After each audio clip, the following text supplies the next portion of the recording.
Love the Bengals. Love the Bengals. I love the Bengals. I think I can win the Super Bowl this year. Okay. We got to make our picks next year. They're in the conversation. Next week. Next week, Next year. Next week. And Burrow being back is like a huge deal. Okay. That division is so good. And we said it yesterday, never in the history of the sport has every division winner just repeated the next season. Yeah. So there is a chance that the Bengals are that team. I look at that division, it's really hard. It's a gauntlet. And the Bengals are sitting there in the perch 2 years in a row. They've been the team. They've gone to the Super Bowl and the AFC Championship. That's really cool. Winning this year's AFC North might be the biggest challenge. Because the last few years, Lamar didn't play a lot of last year. Kenny Pickett was a rookie last year. Sure. The Browns were in flux last year. This year, gauntlet. Look at this. I think the Steelers might win the AFC North straight up. I think the Ravens might win the AFC North straight up. And then there's the Browns, which we said yesterday, the most mysterious team maybe in the entire NFL. We have no idea what we're going to get. If you look at the roster of the Browns and you just assume Deshaun Watson is going to be as good as he was as a Houston Texan, and you look at all the... That's one of the best rosters in the sport. Stefanski took 1-31, and they went to the playoffs and beat the Steelers. Like, he can coach. He can coach. Yeah. And they've got a loaded team with maybe the best pass rusher in the game in Garrett, best running back in the game in Chubb, and two really good wide receivers. I know. So, yeah, I think the Bengals are the team that's most vulnerable to not win the division, and they might still win 12 games. They're the favorites to win the division. They deserve to be the favorites to win the division. I would say of the 8 division winners from last year, I'd say the Bengals are the most susceptible to be upturned. That's a take. Yeah. I'm surprised to get that, but that's good. Yeah. I like the division. I understand it. When you go through the division, you can see each of the 4 teams with a chance to win. It speaks a lot. I'm basing mine, there's always a saying, men lie, women lie, numbers don't. And you pull up the numbers and you go back in history and you just look to try to predict what may come in the future. So I'm looking at a division right here. You look at them. Here it goes, the longest active streak without repeat division champions. At the very top, you see the NFC East. 18 years. That's amazing. And I spoke about it the other day. I talked about Jalen Hurts. I think he's only getting better. This Eagles team, the way you just described the Bengals, they are stacked. They have positions everywhere, receivers, so many guys coming back. They lost a few on defense, but this team is still really good. 2 new coordinators who will probably hit the ground running. But at the same time, the NFC East is what it is.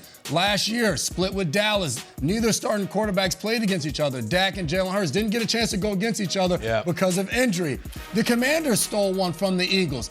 They own the Giants. The Giants have gotten better year 2 under Brian Daboll. This is a division that we're looking at history. The Eagles just aren't going to be able to repeat the next year based off of what the last 18 years have told us. Or is this possibly the year where you go all the way back where the Eagles was the last one to do it in this division? When did they do it? Like 2003, 04. 20 years ago. I think it said 01 to 04. Yeah. They were able to do it. So I look at the NFC East and it's just like... history. Or is it going to be the Cowboys? Do the Giants just coming out of nowhere? I don't really know if the Commanders are in that race, but you look at those top 3 teams, all of them were in the playoffs last year. There's no reason not to think that somebody else could be at the top of that division. I'm glad you brought this in here. Every day I have a different division that's torturing me in terms of picking the playoff teams. Earlier this week we were talking NFC North. I'm on the East now because where I come out in terms of playoff bids, I can't keep Philadelphia out. I can't keep Dallas out. Yeah. So then we're getting into the 3-team thing for the second year in a row. If you look at the Giants just in a vacuum, that's a playoff team. They look great. I love the coach. I love everything that's going on. But then it's like 3 teams from the division. It happens twice in a row. It's very unlikely. So, like, one of those teams is probably not going to make the playoffs. I'm really struggling with the NFC. But you know what? I'm not struggling with this question.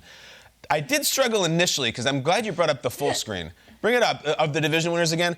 I'm like, who won the South last year in the NFC? I don't even. There it is. It was the Buccaneers with Tom Brady. Remember, nobody wanted it. Guys, this full screen is so great because this is going to be like, so I don't feel so good, Mr. Stark. These names are going to disappear. We think, oh, those are all solid. No. That ain't the way it works. There's going to be a lot of teams that don't. But I got to go to the Buccaneers.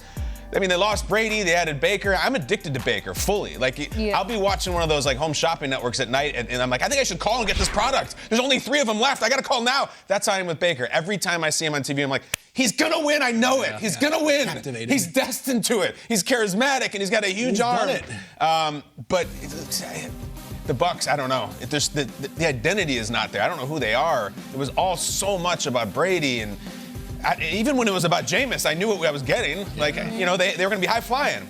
I don't really know what this team is, and Mike Evans is going to do his thing, but I don't know. The South is a weird one because it was bad last year. It was kind of embarrassing. I like what the Saints bring to the table. I have no idea what the Panthers and the Falcons, I don't know. But it's not the sexiest, but if the honest answer, I think it's the Buccaneers. I really do. Are they the favorites to win the division? I think the Saints are. If here's the system. If you're really stuck, first look at who has the best quarterback, and then if you need a tiebreaker, look at the coach. I think Derek Carr is by far the best quarterback right now in the South because it's not a lot of competition. So I think the Saints are the favorite. I think they have to be the pick. I don't know. Bucks though. I hear you on. You're kind of like moving. You're having like PTSD from different division decisions that you have to make. I apologize to the control room right now because I finally landed on my answer. I just couldn't until now. I was staring at that screen. I don't think there's a division that has more teams hyped that kind of makes you nervous and uncomfortable than the NFC North. Because you're looking at the Lions, you're looking at the Bears, you don't know what the Packers are about, and the Vikings, they won their division last year with great games, great wins. But man, if you listen to all of the NFC North chatter, the Lions are coming. They already won, frankly. They probably already won the North, and they would love to take that title over. All of a sudden, I'm listening to you three, and I moved on to the North, and I know it's very easy for me to write Vikings in, but I really try to give it a fair shake, and it's making me uncomfortable looking at the North a little bit because weird things can happen to the Vikings, and if that repeat exists anywhere else, then it would be a tough year for the Vikings to go back-to-back because everybody got better. Yeah, definitely. I think to your point, that's a fun division because you don't know. As good as Minnesota was, it was just like, but at the end, it was what we kind of all expected. And now the other teams, young quarterbacks, you're waiting to see. Nobody wants to jump on the AFC East. Well, let's look at the screen again. I have a question. Peter, I have a question for you. Let's look at Buffalo? the screen again. No. What do we got? Who's the lock to stay in their seat? Who are you most confident in staying in their seat? I think the Chargers are coming. I think they're going to give the Chiefs a real battle this year. I honestly do. I think the Chargers can throw the ball around, and they've got a new offensive coordinator. I think the lock is the Jacksonville Jaguars. Interesting. I respect Mike Vrabel so much. I think that what he did on a Monday night in Kansas City with Malik Willis and taking them to overtime was one of the greatest coaching performances we've ever seen. And yet, I don't know if they've got the horses. I know they got a veteran quarterback.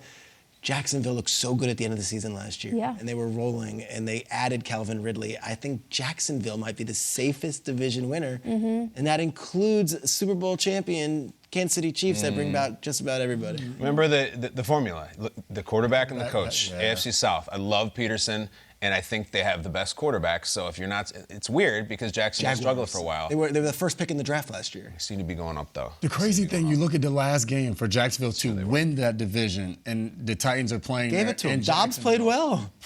A sack fumble wins the game in the fourth quarter. How close that game was without. I'm not the authority. I could be way off on that. I love it though because I think if Trevor Lawrence takes that step that we're all assuming he does, I mean, what do you guys watch say? out?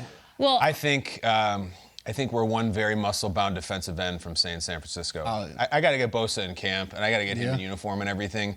But if the Brock Purdy experience is what we had last year and it was just taking off, I know the McVay thing is there and the Seattle I respect. I think it's San Francisco. As long as Bosa is there and healthy and playing, I think it's the Niners. I like San Francisco. It's still hard for me to pick against the Chiefs. I don't know anyone else in the division. They get a pass. What they did that you're like, oh, yeah, this is going to be the year. I think that was last year where it was just like, well, no, we got this guy here. Raiders are going to be really good. Russell with the Bronx. I like Sean Payton, but I don't know. We just covered both ends of the vulnerability spectrum, yet no one even whispered the AFC East, which I think is fascinating. The Bills and the Jets and the whatever. So that's where I'm going. What game I'm looking forward to when I get to go to London in October? Bills Jags. I think that's going to be awesome. Both teams could be like 4-1, and it could tell us a lot about the AFC. You know what I'm looking forward to? Bills Jets week 1. Yeah, all right. You're just one week at a time. Let's I can't even look at week 5. Yes, right. Only what's locked right in, baby. Yeah. I think the most intriguing game on the whole schedule is also week 1. I still think it's Chiefs-Lions. I can't wait to watch that game. Right. What about Bears It's 1 week Packers? away. What about Cardinals Commanders? Oh, come